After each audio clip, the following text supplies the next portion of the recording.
Elon Musk's SpaceX, the aerospace company, is currently at its prime with a Falcon and Starship, but they never stop and will continue to do many things that no other organization in the space race could dream of. In 2020, Elon Musk declared that SpaceX's Starship can serve as part of Moonbase Alpha, with no need to bring early ships back. And recently, SpaceX's Tycoon announced their plans to build its own space on the moon. The best moon base is no moon base.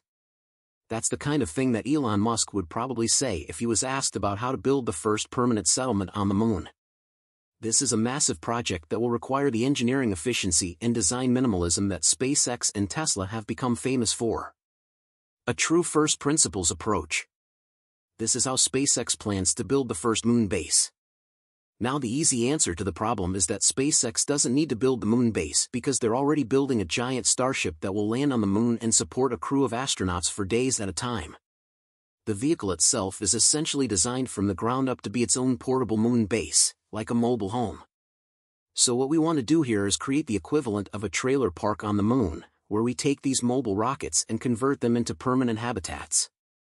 But first, let's take a look at our lunar lander Starship and try to figure out what's going on inside this thing.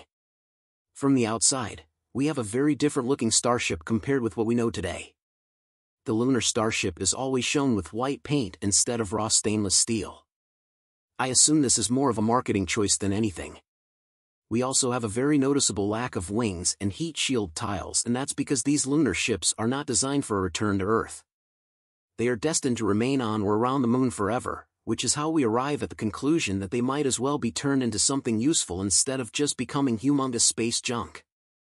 One of the quirks of the Starship design is that it will be very tall, but only the top third will actually be useful for crew and cargo on the Artemis mission. This marks an update on the design of the Starship Moonbase.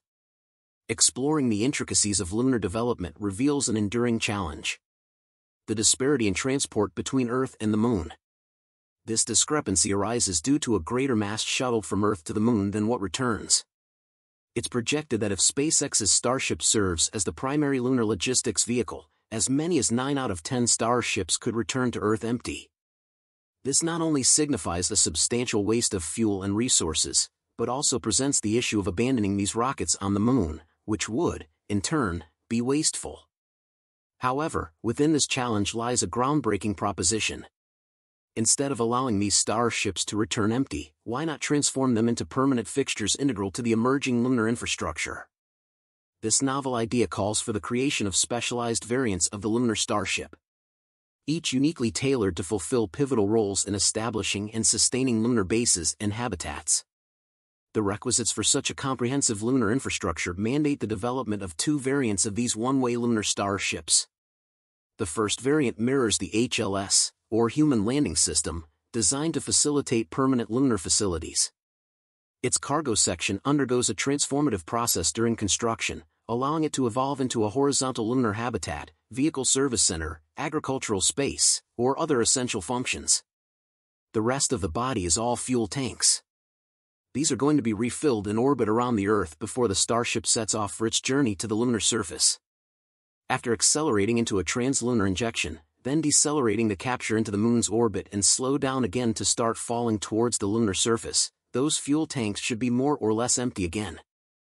The lower section, housing fuel tanks, undergoes a process of repurposing. Its Raptor engines are removed for Earth shipment to be reused on subsequent Starships. Repurposed as part of a storage tank farm, this section is insulated with regolith or, if upright, shielded with a canopy to reduce the boil-off of cryogenic liquids. The lower lunar gravity greatly facilitates construction. Converting surplus lunar Starships into productive components of habitats are the broader lunar infrastructure. Efficient space utilization within a lunar base necessitates multifunctional zones, accommodating various daily activities such as sleep, eating, recreation, work, and maintenance. It demands private and public spaces, each serving different purposes, and accommodating fluctuating noise levels throughout the day. The second variant, derived from the tanker variant servicing Earth's fuel depots, addresses the volatile needs of lunar facilities. These facilities require substantial masses of hydrogen, methane, nitrogen, and water to sustain agricultural and industrial operations. Hydrogen fuels or produces water in combination with oxygen from lunar regolith, while methane fuels returning starships. Hydrogen, crucial for lunar agriculture and industries, might necessitate water transport to the moon via these tanker starships if local sources are insufficient. Modified tanker starships reduce their launch mass by removing heat shield tiles and steering fins, enabling larger payload delivery to the lunar surface. Once on the moon, the tanker starship integrates into the lunar facility's tank farm. The final moon landing maneuver on Starship is going to be handled by a new set of thrusters mounted on the sides of the vehicle just above the main fuel tanks. These could be the same hypergolic Draco thrusters that SpaceX uses on the Dragon capsule, or they might be something entirely new, but either way, there's a good reason for these landing engines to be set so far up on the vehicle. Remember how the Odysseus lander tipped over during its attempted moon landing? Well, just like the Starship Odysseus was tall and narrow, so very susceptible to tipping, particularly on the moon, where the force of gravity holding you down is much weaker than the Earth, but the force on inertia remains the same. In simple terms, it only takes about 1/4 the amount of energy to tip something over on the moon as it would on the Earth. This is important to remember for later because we are going to be tipping stuff over on purpose.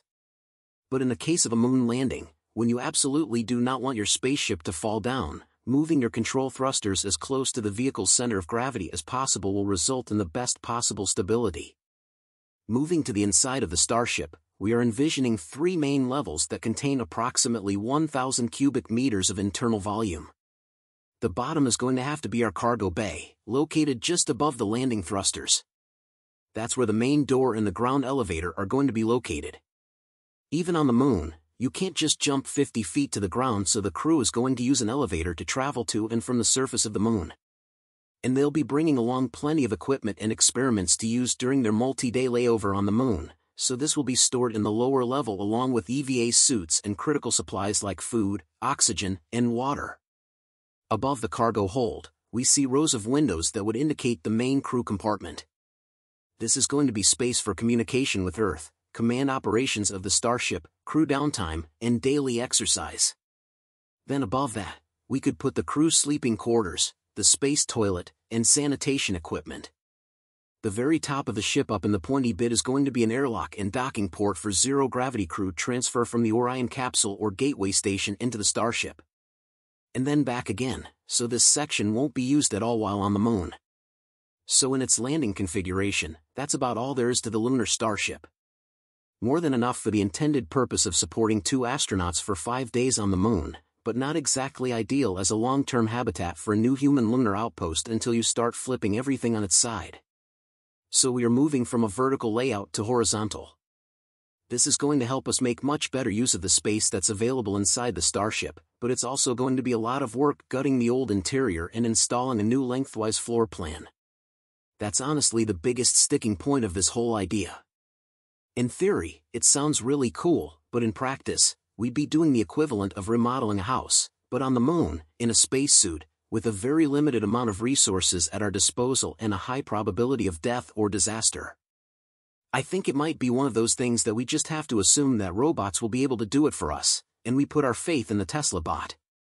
But assuming that we can unlock the entire 50-meter length and 9-meter width of the Starship body and kit it out with everything that we need to survive and explore 400,000 kilometers away from home, then at that point, we have ourselves one hell of a moon base. So with the construction phase complete, now we need to protect our moon base from the elements. There won't be any wind or rain that we need to take shelter from, but there will be no shortage of meteorites and cosmic radiation.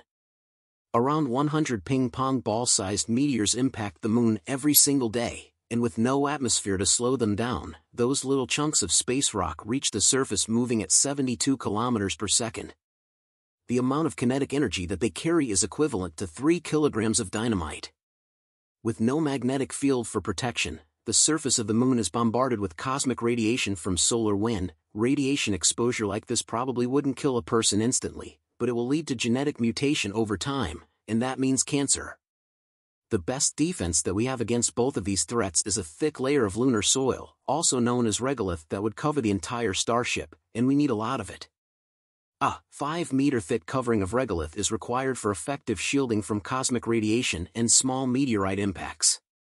As for large meteorite impacts, no one ever said this was going to be a safe trip. lunar facilities will require a substantial mass of volatiles to support their operations, particularly for agriculture and industrial activities. The essential volatiles needed include hydrogen, methane, nitrogen, and water. Hydrogen serves as fuel or can be combined with oxygen generated from lunar regolith to produce water. Hydrogen is crucial for lunar agriculture and has various industrial applications. If there's no nearby water source on the Moon, water can be transported by these tanker starships to support lunar development. Upon reaching the Moon, the tanker starship and its volatile payload are integrated into the tank farm of lunar facilities. Repurposed as integral components of infrastructure, these spacecraft signify a visionary approach to lunar development. There are several reasons why Starship-derived lunar facilities should significantly lower the cost of creating infrastructure. During these strategies for lunar infrastructure unveils a multifaceted approach aimed at harnessing the potential of the Starship spacecraft. First, construction for lunar facilities primarily occurs on Earth rather than on the Moon itself. Second, the mass production capability of SpaceX's Starships on an assembly line forecasts considerably lower costs for these one-way lunar shuttles compared to alternative options for lunar infrastructure. Third, these Starship-based components, the fundamental elements of lunar facilities, can be fully equipped and tested on Earth before launch, ready for occupation by astronauts or for immediate use as storage tanks upon arrival at the Moon. The primary objective behind employing Starship as a cornerstone of lunar bases is to initiate surface operational capacity at an economically sustainable cost. For instance, if a Starship base can effectively support a crew of 20 individuals for 6 months between crew changes, the entire program could potentially operate below $150,000 per person per day. This stands in stark comparison to the cost of the ISS program, estimated at $10 million per person per day. Moreover, a low Earth orbit or LEO space station utilizing similar hardware would be significantly more cost-effective due to lower delta-V requirements. Consequently, lunar facilities constructed using Starship spacecraft could serve as a source of additional revenues for SpaceX. One approach involves the rapid cost recovery by selling these facilities to commercial companies or governments. Another option entails SpaceX retaining ownership of the lunar facilities and leasing them to customers, generating an ongoing revenue stream with SpaceX functioning as a lunar landlord. Now, the beauty of the Starship is that SpaceX has plans to build a lot of these things, up to one rocket leaving the factory every day, and they won't even be that expensive to launch, so in theory we can have as many Starships on the Moon as we want, and not all of them need to land there with people on board. The first few lunar Starships will be reserved for Artemis missions, but future ships could land carrying just supplies or robots. We could land a Starship tanker that is just full of water or hydrogen fuel. The possibilities are pretty near endless. As long as you can fit a piece of infrastructure inside the top third of a Starship, you can send it to the Moon, which is pretty crazy when you think about it. Elon Musk and SpaceX designed the Starship was to build a city of 1 million people on the planet Mars, so just colonizing the Moon should theoretically be pretty damn easy by comparison. It does provide the perfect opportunity to practice and test out these systems before we send the whole thing to Mars. Looking ahead, envisioning a scenario where one of these bases contains a massive power system and vertically oriented tunnel, boring machine, could initiate excavations for the next generation lunar base. This futuristic vision includes enormous underground caverns and towers derived from Starship components, showcasing the potential for transformative development across the lunar surface. And that's about it for today's episode. Thank you so much for tuning in, and that's all for today's update. If you enjoyed watching and found it useful, please make sure to subscribe to my channel and hit the like button. And if you want to support our channel and if you want to be up to date, you can become an exclusive member, so click on our perks through the link in the description below. Thanks to watching and see you next time.